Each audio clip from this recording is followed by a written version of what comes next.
আসসালামু আলাইকুম ভিউয়ার্স। আজকে আমরা অবস্থান করছি পবিত্র মক্কা নগরীতে, অর্থাৎ মসজিদ আল হারামে। মসজিদ আল হারামের পাশে রয়েছে জিন মসজিদ। এটাকে কেন জিন মসজিদ হিসেবে নামকরণ করা হয় সে বিষয়ে আজকে আমরা জানব।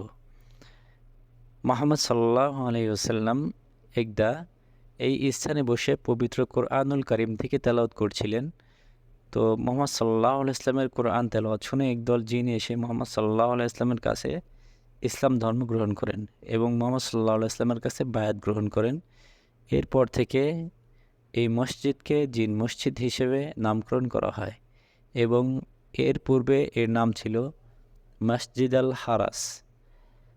তো আমরা যারা উমরা এবং হজ পালন করতে আসব, অবশ্যই আমরা চেষ্টা করব জিন মসজিদে এসে 2 রাকাত নফল সালাত আদায় করার জন্য। এরই পাশে রয়েছে জান্নাতুল মুআল্লা, যেখানে মুহাম্মদ সাল্লাল্লাহু আলাইহি ওয়াসাল্লামের পুত্র এবং মুহাম্মদ সাল্লাল্লাহু আলাইহি ওয়াসাল্লামের স্ত্রী হযরত খাদিজা রাদিয়াল্লাহু তাআলা আনহাকে এখানে কবরস্থ করা হয়েছে।